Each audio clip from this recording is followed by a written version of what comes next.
National Security Council Assistant Director General Jonathan Malaya says a war in the West Philippine Sea is not in the interest of any country, including China. In an interview, Malaya says the national government's countermeasure to China's continued aggression in the West Philippine Sea is multifaceted, which means it also has diplomatic approaches. It also talks about exhausting diplomatic efforts to resolve the issue. Kasi alam naman niya, it is not in the interest of the Philippines, it is not in the interest of China, the United States, or any of our allies and partners for war to happen. Malaya adds that the government will not be discouraged in upholding the country's maritime rights. No, we will not be deterred. No, tayo ay handa na gawin ang lahat para ipaglaban yung atin din naman, no, yung ating mga maritime rights and entitlements in the West Philippine Sea and in other parts of the archipelago. On March 28, President Bongbong Marcos promised a countermeasure against China's string of aggression in the West Philippine Sea. On March 31, the president also ordered the creation of the National Maritime Council to address maritime threats.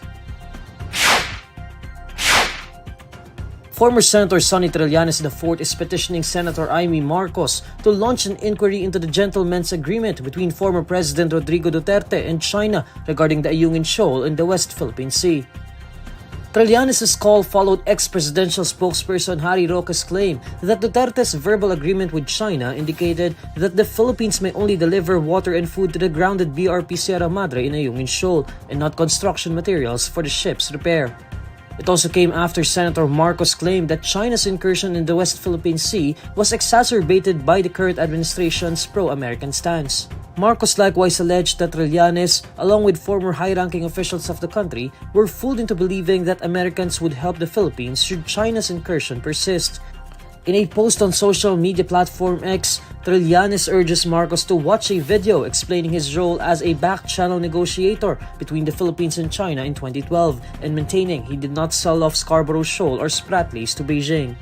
Just to be clear, ang pagiging back-channel negotiator ay isang foreign policy tool ng isang bansa para malutas ang mga problemang hindi kayang malutas ng formal or front channel ng DFA. Hindi po ito illegal. In a radio interview on March 31, Marcos expressed beliefs that the Duterte-China gentleman's agreement was only practical and okay, maintaining that there was no treason involved as Duterte did not give away the Ayungin Shoal, which is located within the Philippines' exclusive economic zone. INQUIRER.net has asked Marcos to comment on Trillanes' request, but she has yet to respond. Former presidential spokesperson Roque says that the current administration's hardline tactics against Beijing will only result in the Philippines losing Ayungin Shoal. In a phone interview with INQUIRER.net, Roque explains that former President Rodrigo Duterte's verbal agreement with China to maintain the status quo in Ayungin Shoal is a better foreign policy in terms of maintaining relative peace and the Philippines' presence in the area.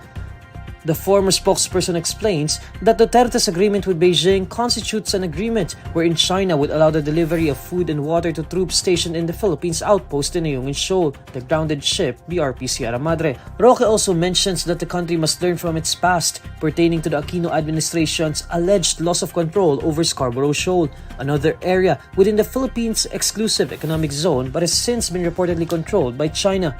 Roque says that if President Marcos continues in his current direction, the country will completely lose troops in the BRP Sierra Madre because China will block all deliveries. As for whether China has the authority to block the access of Filipino resupply vessels to BRP Sierra Madre, considering the 2016 ruling of the Permanent Court of Arbitration which recognized Ayungin as part of the Philippines' exclusive economic zone, the former spokesperson explains that the ruling does not cover military situations. According to Roque, the Philippines should simply demilitarize Ayungin Shoal and turn it into a shelter for the area's fisherfolk so that the shoal can function as an exclusive economic zone. Recently, Chinese naval vessels have repeatedly used dangerous maneuvers, including the use of water cannon on Filipino vessels in a resupply mission to troops stationed at the grounded ship. Senate President Juan Miguel Zubiri announces that he would not seek any public office in 2028. Zubiri issues the statement in response to the reported survey conducted by Pulse Asia, supposedly showing the top vice presidential candidates for the 2028 elections. Senator Zubiri thanked Pulse Asia for including him in their last survey for 2028 vice presidential race. However, Zubiri clarifies that he will not be running for any public office in 2028. In fact, the Senate President reveals that he is considering his retirement after almost 3 decades in politics. Zubiri vows to dedicate the last 4 years of his service to uplifting the lives of every Filipino through meaningful legislations. Local oil companies announced a mixed adjustment in the prices of petroleum products effective Tuesday, April 2. In separate advisories, the oil firms say gasoline prices will increase by 45 centavos per liter. The price of diesel will decline by 60 centavos per liter, while the price of kerosene will decrease by 1 peso and 5 centavos per liter. Clean Fuel and Sea Oil will be the first to implement the fuel price adjustment on Tuesday at 12:01 a.m., followed by Pilipinas Shell and Petrogas at 6 a.m. This is the third straight week that industry players jacked up the pump price of gasoline. Petron Corporation slashes the price of its liquefied petroleum gas product after implementing increases for 3 consecutive months this year. In an advisory, Petron says its LPG price was cut by 1 peso per kilogram or a total of 11 pesos per 11 kilogram cylinder effective April 1 at 12 noon.